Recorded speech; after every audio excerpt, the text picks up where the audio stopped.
Nah, untuk mengimplementasikan aturan ini, maka BKN telah menerbitkan dua peraturan. Yang pertama adalah Peraturan BKN Nomor 2 Tahun 2021 tentang penyelenggaraan seleksi dengan metode CAT BKN, dan Surat Edaran Kepala BKN Nomor 7 Tahun 2021 tentang prosedur penyelenggaraan seleksi dengan metode CAT BKN dan dengan pelaksanaan protokol kesehatan dalam rangka pencegahan dan pengendalian COVID-19. Begitu banyaknya formasi yang sudah ditetapkan oleh pemerintah, maka belajar dari tahun lalu, di mana formasi 150.000 formasi, pendaftarnya lebih kurang sekitar 4,2 juta orang. Nah, di tahun 2021 ini, karena formasinya luar biasa besar, maka diperkirakan potensi pendaftarnya mencapai 5 juta orang. Nah, berhubung karena ini masih dalam kondisi pandemi, maka penerimaan dengan penerapan protokol kesehatan itu dilakukan dengan sangat ketat, karena kita tidak ingin, seperti arahan Pak Kepala BKN, kita tidak menginginkan bahwa penerimaan atau seleksi calon aparatur sipil negara ini kemudian menjadi klaster baru di dalam penyebaran COVID-19.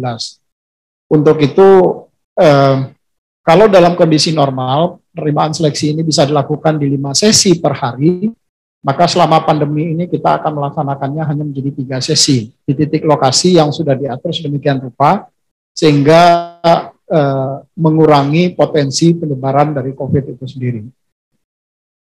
Seleksi ASN tahun ini akan lebih panjang waktunya, karena tadi jumlah sesinya sudah dikurangi, dan kedua adalah potensi pendaftarnya juga luar biasa besar, maka tentu saja waktunya akan lebih panjang.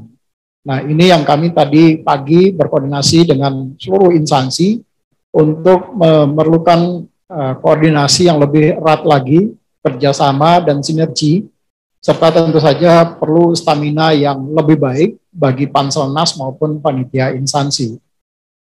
Karena praktis sebetulnya mulai dari nanti bulan Agustus sampai dengan bulan Desember itu akan non-stop bekerjanya dalam pelaksanaan seleksi.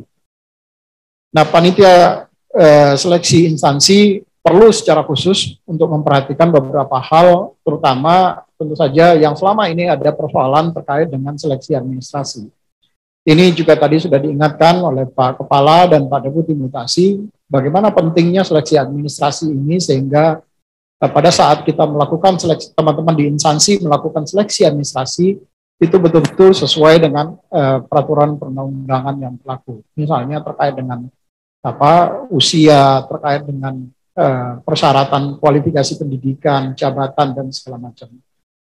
Nah, tahun ini kita menyediakan masa sanggah, jadi kalau ada nanti peserta yang merasa dirugikan dari hasil seleksi administrasi, maka Panselnas menyediakan fasilitasi untuk masa sanggah. Mereka bisa melakukan sanggah kepada pemerintah, terutama nanti instansi dan Badan Kepegawaian Negara wajib menjawab sanggahan yang disampaikan oleh peserta atas ketidakpuasan dari peserta kenapa mereka tidak lulus seleksi administrasi. Dan sanggahan yang kedua adalah nanti di periode akhir pada saat dilakukan pengumuman kelulusan, maka seluruh peserta juga diberikan waktu kembali untuk memberikan sanggahan kepada BKN maupun kepada panitia instansi atas hasil yang diperoleh oleh semua peserta. Pelaksanaan seleksi sendiri, mungkin sebagian besar teman-teman sudah mendapat bocoran kapan seleksi ini akan diadakan. Bocornya baru satu hal, yaitu terkait dengan seleksi untuk CPNS dan P3K non guru. Sebenarnya seleksi P3K non guru itu juga jadwalnya relatif sama, karena kami sudah mencoba memetakan jadwal nanti pada saat sampai dengan kapan yang bersangkutan akan melakukan penetapan NIP-nya. Arahan Pak Kepala kepada kami dan Pak Deputi Mutasi sudah sangat jelas bahwa pelaksanaan seleksi ini tidak boleh lebih dari atau tidak boleh melewati tahun anggaran. Karena kalau melewati tahun anggaran nanti tentu saja akan berpotensi menimbulkan masalah di kemudian hari.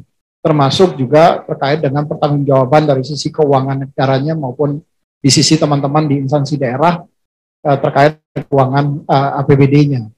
Jadi dari Desember kemudian kami harus menarik mundur waktu pelaksanaan, maka direncanakan pengumuman dan pendaftaran itu akan diumumkan besok tanggal 30 Juni sampai dengan tanggal 21 Juli 2021. Pengumumannya sendiri sebetulnya kalau menurut peraturan perundang-undangan itu berlaku untuk 14 hari. Jadi nanti pengumumannya sendiri akan disampaikan pada tanggal 30 Juni sampai dengan tanggal 13 apa 14 ya? 14 kalau saya nggak salah. 14 Juli 2021. Sementara pendaftarannya begitu kita mengumumkan tanggal 30 Juni besok, maka sekaligus bisa dibuka pendaftaran. Nah, pendaftaran ini menurut PP, menurut peraturan perundang-undangan itu harus dibuka sekurang-kurangnya 3 minggu kalender. Jadi nanti pendaftaran dari tanggal 30 Juni sampai dengan tanggal 21 Juli 2021. Kemudian setelah dilakukan pendaftaran, maka nanti instansi akan melakukan verifikasi seleksi administrasi yang hasilnya akan diumumkan pada tanggal 28 dan 29 Juli 2021. Dari hasil seleksi tadi, kemudian dilakukan masa sanggah. Masa sanggah diberikan 3 hari, dari tanggal 30 Juli sampai dengan tanggal 1 Agustus.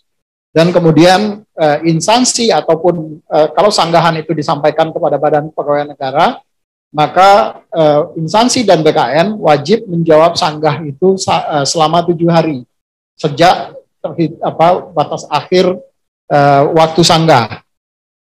Dan kemudian dilakukan pengumuman pasca sanggah yaitu tanggal 9 Agustus. Nah, inilah hasil pengumuman sanggah ini adalah hasil akhir siapa saja yang kemudian bisa mengikuti seleksi kompetensi dasar bagi calon pegawai negeri sipil. Yang direncanakan pelaksanaan seleksinya sendiri nanti akan tanggal 25 Agustus sampai dengan tanggal 4 Oktober 2021.